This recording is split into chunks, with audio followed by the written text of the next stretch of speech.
That's one of the things about using music in movies. If you use the right song in the right scene, you can never really hear that song again without kind of thinking about that image from the movie. Action!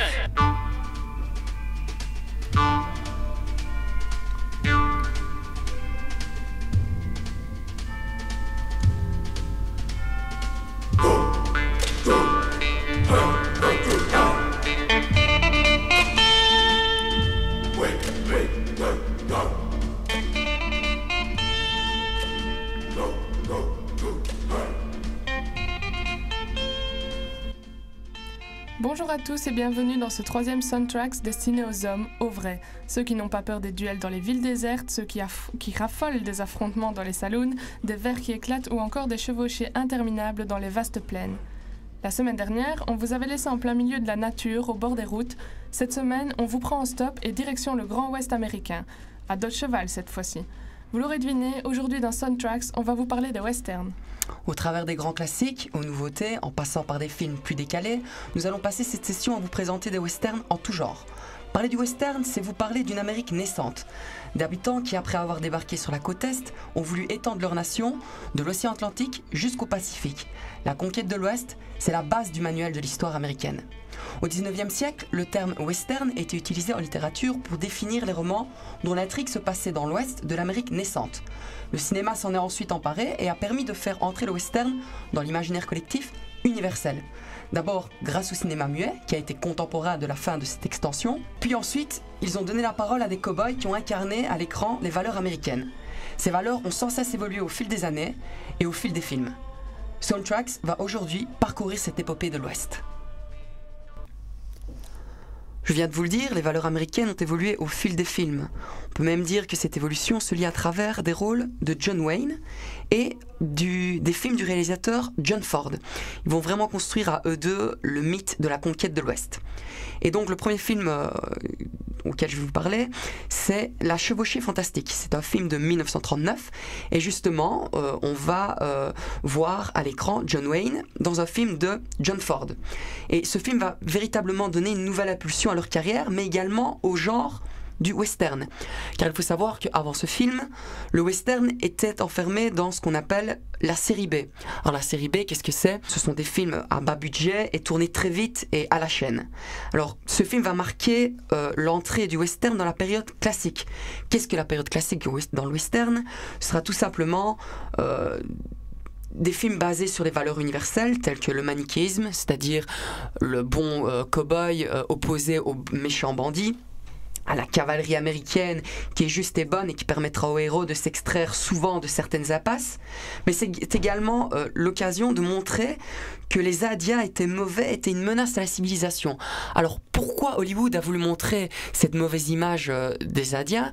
Tout simplement parce que, je vous l'ai dit, l'Amérique va tenter d'étendre sa nation vers l'Ouest. Et qui était en place à ce moment-là dans les contrées de l'Ouest? Tout simplement, c'était les Indiens. Alors on va pas montrer des gens qui étaient vraiment tout gentils et qu'on est en train de massacrer justement juste pour prendre des terres. Donc on les a montrés comme méchants et de cette manière on justifie leur massacre. Et donc on n'hésitera pas à grossir leurs traits et à vraiment en faire des êtres totalement méchants. D'ailleurs je vous invite à écouter le tout premier dialogue du film La Chevauchée Fantastique. La région est infestée d'Apaches. Ils pillent et brûlent tout sur leur passage. Œil de Lynx a eu des renseignements et il serait envoyé par Geronimo. Geronimo? Qui prouve qu'il ne ment pas? Il est Cheyenne, et les deux tribus se détestent. Alors comme vous pouvez le constater, on voit directement que l'India est une menace et le sera tout au long du film. Et d'ailleurs, il faut savoir qu'en 1973, Marlon Brando, qui devait recevoir l'Oscar pour son rôle interprété dans Le Parrain, va frapper un grand coup en envoyant une Indienne prendre le prix à sa place. Et donc, devant le tout Hollywood, on va assister à un discours de cette Indienne qui va dénoncer les massacres qu'a montré à l'écran l'industrie hollywoodienne. Le film en lui-même, ça parle de quoi? C'est une caravane qui va devoir rallier une ville, pardon. La ville s'appelle Logsburg. Et donc, cette caravane va être accompagnée de la cavalerie américaine, donc elle va l'escorter durant son périple, jusqu'à un moment donné où elle ne pourra plus l'escorter. Et de là, on va se demander, est-ce que la caravane va pouvoir rallier la ville sans être attaquée par les méchants indiens? Et donc le film va être un juste équilibre entre les scènes d'action et les traversées des grandes plaines. Alors on ne peut s'empêcher de penser au road movie quand on voit les traversées de ces grandes plaines de l'Ouest. Et dans ce film, c'est pour la première fois où on va voir à l'écran le fameux Monument Valley. Et donc le fil rouge du film sera donc la caravane qui sera attaquée ou non. Alors je vous propose d'écouter tout de suite un extrait musical où vous allez voir, on voit le côté patriotique et héroïque de la cavalerie américaine.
On vous l'avait promis, dans Soundtrack cette semaine, on va également vous parler de films totalement décalés.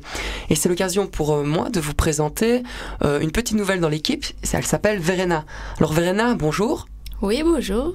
Alors de quel film vas-tu nous parler? Alors aujourd'hui, j'ai choisi de vous parler de Cowboy et Alien, un western avec une touche innovante donc, qui est d'adduire de la science-fiction.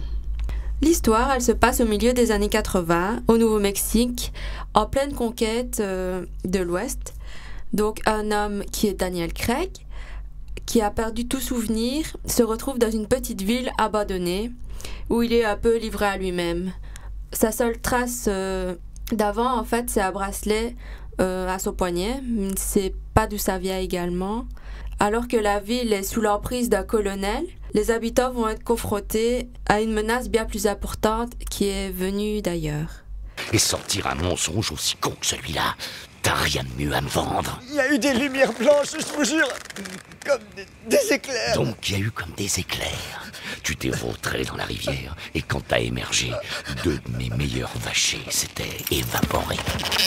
Croiser un film de cow-boy et une histoire d'invasion extraterrestre. Oh, voilà une idée. Mais ce n'est pas la première fois qu'Hollywood le fait. Récemment, Will Smith est à l'affiche de Wild Wild West. Cow-boy et méchants adeptes de la technologie s'affrontent. Cowboy et Alien innovent, va encore plus loin avec cette apparition d'envahisseurs et de lumière blanche dans le ciel. Pas très commun, vous allez me dire, dans le monde des cow-boys. Côté musique, le compositeur Harry Gregson Williams joue avec le passé et le futur. En effet, il fusionne le style moderne de la science-fiction avec le classique du western. L'aspect du western est représenté par la guitare acoustique et celui de la science-fiction avec la guitare électrique. En fait, on donne aux envahisseurs un aspect vraiment futuriste. Quelques effets symétriques de sifflement renvoient au style des westerns spaghetti. Pour marquer l'action, les percussions sont présentes. Pour le suspense, il y a différents effets sonores de guitare électrique. Bref, je vous quitte avec l'un de ces fameux sons.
Restons dans un registre décalé, j'ai choisi de vous parler de Bandidas, un film de Joachim Rønning et Espen Sandberg. Bon, l'histoire du film, c'est deux filles que tout oppose qui doivent s'associer pour sauver le Mexique, qui est menacé par une compagnie américaine qui a l'intention de faire passer le chemin de fer à travers les terres des paysans mexicains. Seulement, pour ce faire, la compagnie envisage un complot par lequel elle se permet d'acheter les terres des paysans mexicains pour le prix de 1 peso. Les deux filles, donc c'est Maria, une fille de paysan qui est très audacieuse et courageuse, mais elle n'est pas très civilisée. Et il y a Sarah, qui elle est la fille du gouverneur mexicain. Elle est régulièrement en Europe. Elle est au contraire de Maria très civilisée, voire même sophistiquée. Et elle est vraiment à cheval sur les bonnes manières. Bon, évidemment, c'est un duo explosif qui forme un western comédie avec des scènes de bagarre entre filles un petit peu ridicules et des dialogues pas toujours très développé. Et d'ailleurs, je vous propose d'écouter un extrait de dialogue quand Sarah et Maria vont rencontrer un homme dont elles ont entendu dire qu'il était maître en l'art de braquage de banque et elles lui demandent son aide. Avoir des idéaux est une chose, dévaliser des banques en est une autre. Et pour vous dire la vérité, je crois malheureusement que la barre est trop haute pour vous. Oui, on en a bien conscience. Enfin, en tout cas, moi. C'est pour ça qu'on est venu vous voir, pour apprendre. Mais pour apprendre, il faut avoir un potentiel. Et jusqu'à présent, le seul talent dont vous ayez fait preuve, c'est d'amener le problème jusqu'à ma porte. Buena suerte, mademoiselle. Voilà, donc comme vous l'avez entendu, les dialogues sont pas toujours très développés. Au niveau des deux réalisateurs, j'ai lu que Rønning et Sandberg étaient issus du monde de la publicité, ce qui me fait dire certainement le choix des actrices qui ne sont rien d'autre que des bombes sexuelles, il faut le dire. Quand on les regarde, elles ont toujours des corsets bien serrés avec des grosses miches qui ressortent. Et on voit vraiment que le monde de la pub revient fort, même au niveau de l'utilisation des plans, des prises de vue, etc. Ça se ressent fort au niveau de la musique, la manière dont c'est mis en scène, etc. Pour toujours rester sur la musique, puisque l'intrigue se déroule au Mexique, ça a quand même une conséquence sur l'aspect musical du film, puisqu'on entend quand même qu'il y a régulièrement des rythmiques hispaniques avec, on entend des castagnettes par exemple, des guitares un peu, on se croirait avec les Gypsy Kings. Enfin bref. J'ai choisi de vous faire écouter le thème principal qui est d'Eric Serra, puisque les autres musiques du film, elles sont toutes instrumentales, il n'y a jamais de paroles et pour la radio c'est quand même un petit peu moyen. Et donc j'ai décidé de vous faire écouter le thème principal. Donc puisqu'il n'y a pas de paroles, je vous propose d'imaginer les deux bombes sexuelles qui galopent par-delà les plaines avec la poitrine qui galope et les cheveux au vent. Profitez-en.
merci Jill, j'ai suivi tes petits conseils, j'ai fermé les yeux, j'ai imaginé tout ce que tu m'as dit, et je suis vraiment content du moment que je viens de passer.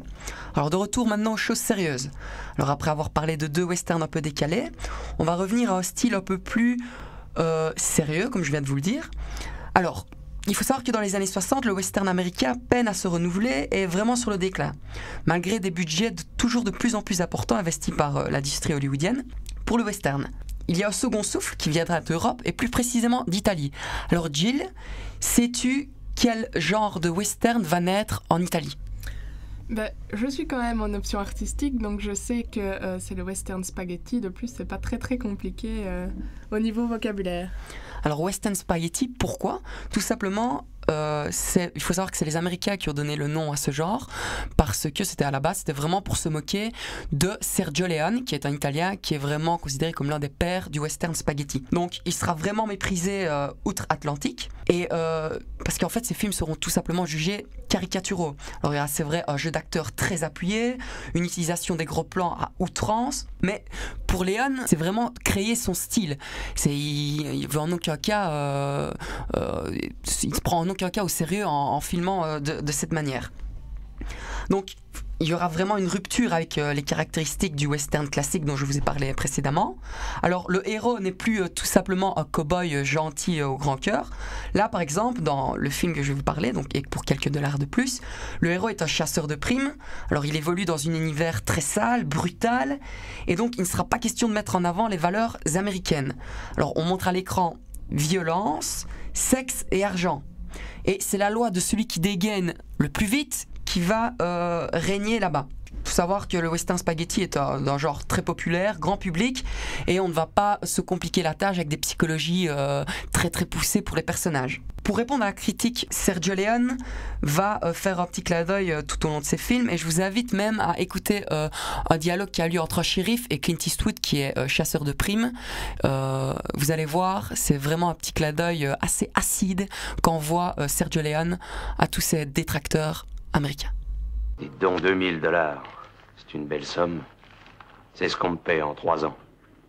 Mais est-ce qu'un shérif ne doit pas être plus que courageux, loyal ?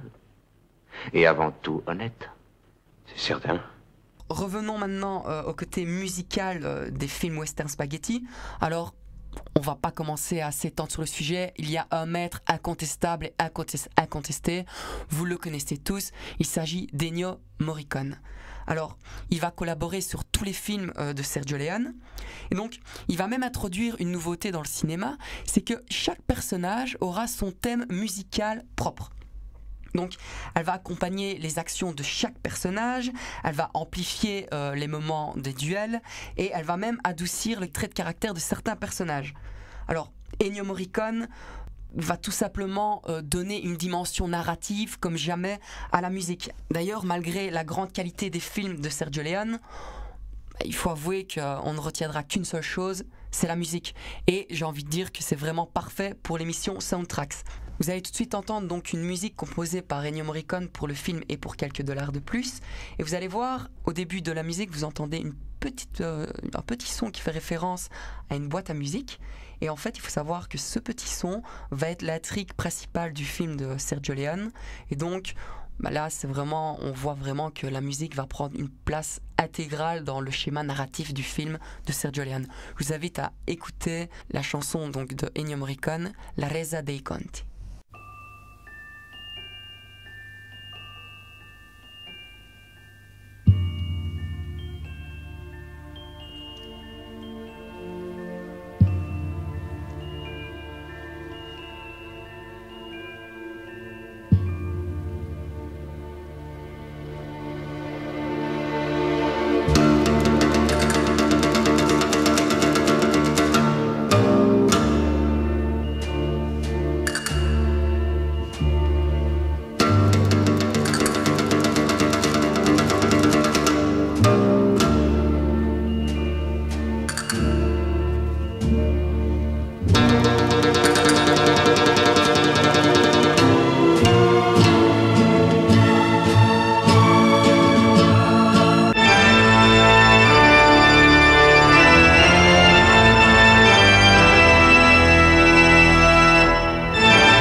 Merci Xavier pour ce grand moment d'anthologie musicale.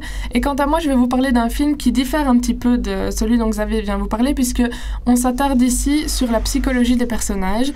C'est un film d'Andrew Dominik qui est sorti en 2007, dont le titre est L'assassinat de Jesse James par le lâche Robert Ford. Et non, il n'y a aucune surprise. Le résumé, c'est l'histoire de Robert Ford, un jeune garçon de 20 ans qui est fan de Jesse James depuis tout petit. Il lit ses histoires tous les jours, il collectionne des affaires sur lui, etc. Il va, par des liens familiaux et amicaux, avoir la chance de faire partie du gang James, mais il va apprendre à connaître Jesse et il va se rendre compte qu'il n'est pas du tout comme il l'imaginait.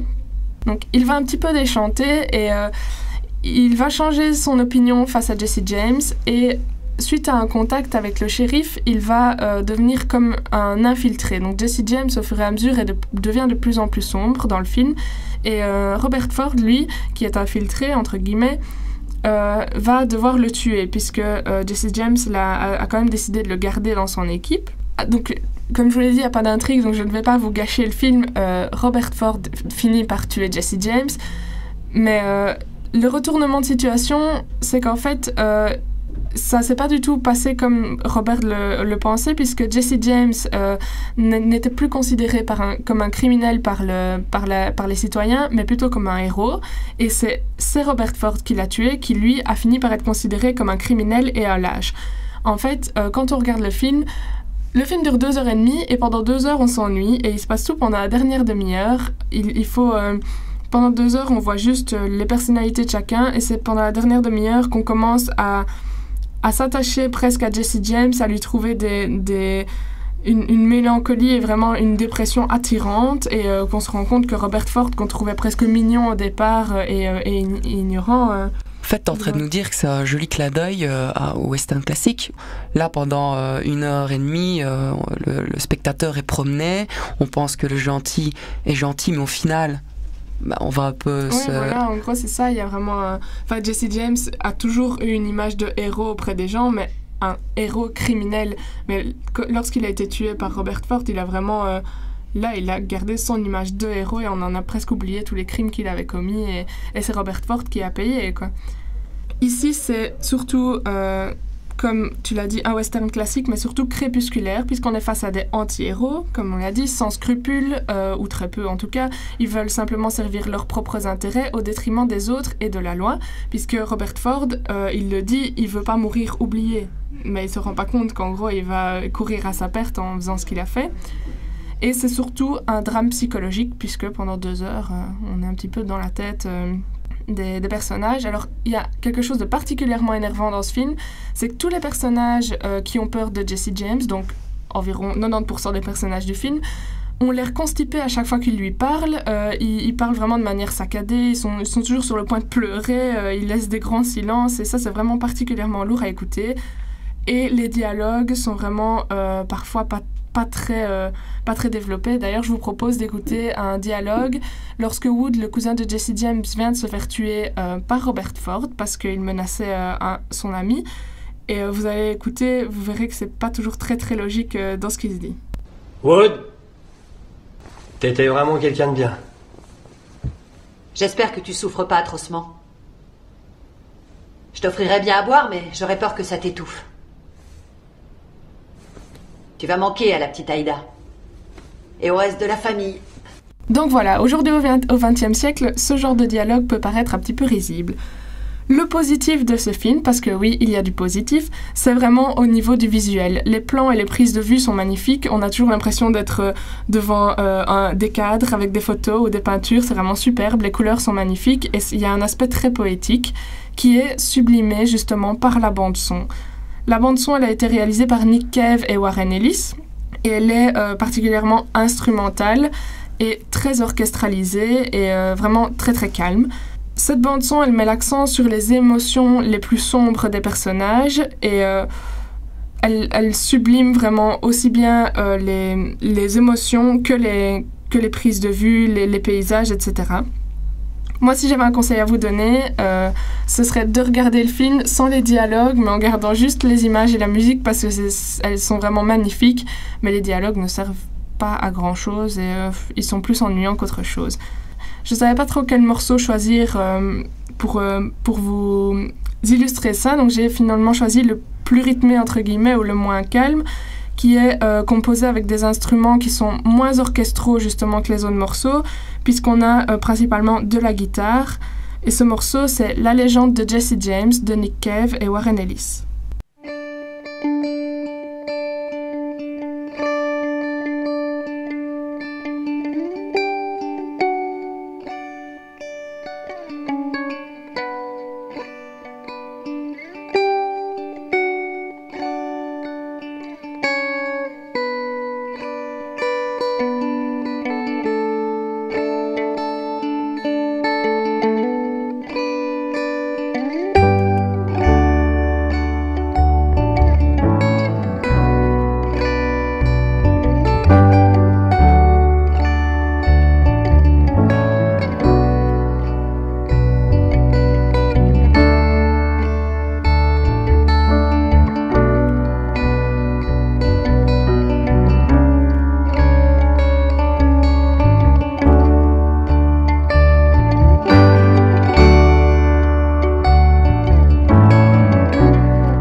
Chers auditeurs, ne nous cachons pas, c'était le moment, en tout cas moi, que j'attendais le plus dans l'émission. Et c'est Jill qui va vous parler d'un film que je suis sûre vous êtes allé voir très récemment au cinéma. Et oui Xavier, j'ai décidé de parler aujourd'hui pour ce dernier film de Django. Bon, pour ceux qui auraient fait l'erreur de ne pas encore être allés le voir au cinéma, voilà un petit résumé. Django, c'est un esclave aux États-Unis, donc qui fait partie des esclaves noirs, qui est libéré par King Schultz, qui est un chasseur de primes, qui lui demande son aide parce qu'il doit tuer 3 frères et il sait que Django les connaît. Puisque Django lui rend ce grand service, il a décidé de l'aider à retrouver sa femme, qui est détenue par elle aussi esclave, et détenue par un riche propriétaire terrien, qui est joué par... Leonardo DiCaprio. Mademoiselle, faites-vous plaisir. Bon, ici, avec Django, on est vraiment dans un bon vieux Tarantino avec des bonnes giclées de sang, des dialogues tirés à 4 épingles, ou pas, et des surprises à n'en plus finir. Moi, personnellement, mon personnage préféré, c'était le Dr. Schultz. Au niveau des répliques qu'on lui a accordées et du rôle qu'il avait, je le trouvais vraiment extraordinaire, mais le bémol que je mets, c'est vraiment pour sa mort. Je trouve que pour un personnage aussi extraordinaire, il méritait une mort un petit peu plus développée. Ah, il n'est pas mort pour rien, il est quand même mort pour avoir un Oscar de meilleur second rôle. Donc, mais Xavier, tu m'as dit que tu avais quand même une petite remarque à faire sur le film, donc je propose qu'on t'écoute et que tu nous fasses tes petits commentaires. En fait, en préparant l'émission, donc comme je vous l'ai dit tout à l'heure, je me suis adressé au Western Spaghetti et je vous avoue que je n'en avais pas vu un seul de toute ma vie. Et j'ai regardé donc Et pour quelques dollars de plus de Sergio Leone et là je me suis dit, mais attendez, c'est Django, ce film. Et en effet, il y a plein de clins d'œil à Sergio Leone. Donc, il y a par exemple, dans la première scène dans Django, quand on voit les esclaves qui sont en ligne et que apparemment ce serait le docteur Schultz qui est en train de les regarder avec une longue vue. Ça, c'est un procédé repris par Quentin Tarantino de Sergio Leone. Il y a également l'utilisation des gros plans qui est vraiment caractéristique des films de Sergio Leone. Il y a également le cigare à la bouche de Dr. Schultz qui est repris aussi du film parce qu'il faut savoir que tout au long du film, Clint Eastwood mâche un cigare. Et il y a aussi, bon ça ok, dans chaque film de Tarantino la violence est très très présente, mais dans les western spaghetti de Sergio Leone elle est également très très présente. Donc tout ça ce sont des petits clins d'œil, enfin petits clins d'œil, énormes clins d'œil à Sergio Leone. Oui, je me permets quand même de rajouter puisque comme tu m'avais déjà fait cette remarque avant, je suis allée un petit peu me renseigner et je cite « Quentin Tarantino voulait réaliser depuis longtemps un western spaghetti en hommage à une de ses idoles, le cinéaste Sergio Leone. Le titre de départ du projet était même « The Angel, the Bad and the Wise » en référence au bon, la brute et le truand. Donc il ne s'en cache pas officiellement, c'est pas du plagiat, c'est pas... Il le dit quoi. Du vol, ouais voilà, il le dit, c'est plus un hommage qu'un plagiat je pense. J'avais fait un bon parallèle. Mais bon, pour revenir à la musique, c'est pas nouveau, Tarantino et la musique, on sait que c'est une histoire qui marche. Il mettrait même du Justin Bieber dans un de ses films que ça ne choquerait personne. Ici, il a inséré dans Django des musiques de tout type et surtout des genres qu'on n'aurait jamais associés à un western. On a du R&B ou c'est R&B. Ouais, il y a un rap de Rick Ross. Il a quand même réussi à faire chanter James Brown avec un artiste américain aussi de hip-hop, rap, je sais pas exactement. Je me souviens plus de son nom. C'est à l'image de Tarantino, de mélange de genres et d'influences. Mais donc, comme je disais, c'est un Tarantino, alors ça passe. J'ai encore une fois eu du mal à choisir le morceau que j'allais vous passer aujourd'hui. Cette fois, pas parce qu'ils étaient tous instrumentaux, mais parce qu'ils étaient tous géniaux. Et faire un choix, c'était assez difficile. Et au final, j'ai opté pour Who Did That To You, qui est vraiment un message de vengeance. Et la vengeance avec l'amour, entre guillemets, est le leitmotiv de Django dans le film, puisque c'est vraiment ce qui le pousse à retrouver sa femme. Et c'est ce qui donne toute la puissance du film. Donc je vous propose d'écouter Who Did That To You de John Legend.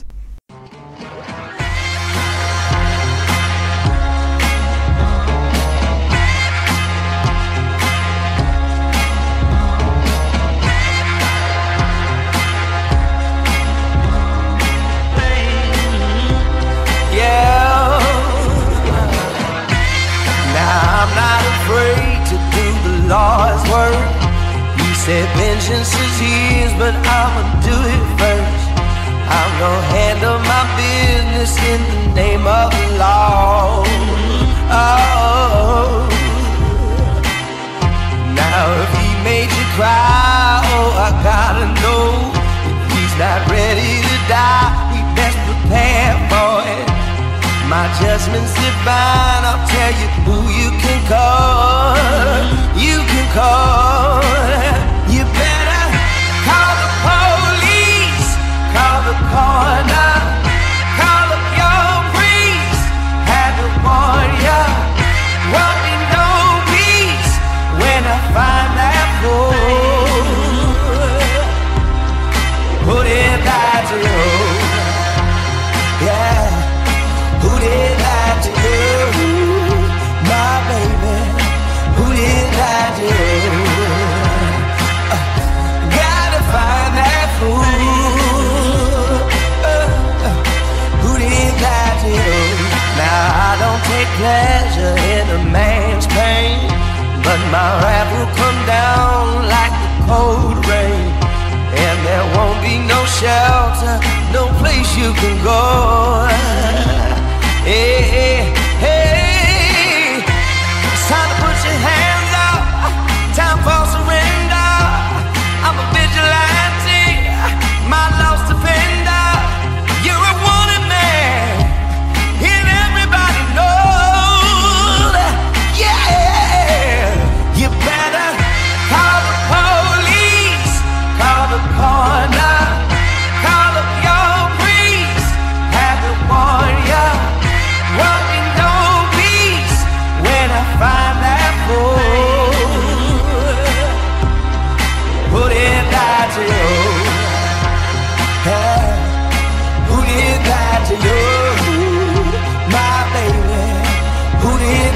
do? Gotta find that fool. Hey, who did that to you? Now he'll keep on running by. I'm closing in. I'll hunt him down until the bitter end. If you see me coming, then who you gonna call? Yeah, you better call the police, call the coroner, call up your priest. Had to warn ya, won't be no peace when I find that fool. You better call the doctor, call a lawyer. I chased them all the way to California. Get my lawyer, trying to find that fool. Who did that to you? Alors, Soundtracks spécial western, c'est fini pour aujourd'hui. Et nous, on remercie Verena d'être passée nous faire un petit coucou dans cette émission. Merci et d'avoir beaucoup, Verena. présenté son film. Merci à vous de m'avoir accueilli. Et donc, comme d'habitude, on vous invite à faire un tour sur notre page Facebook au nom de l'émission Soundtracks. Ce sera l'occasion de réécouter l'émission, mais aussi d'avoir des petits bonus sur des extraits de films, etc.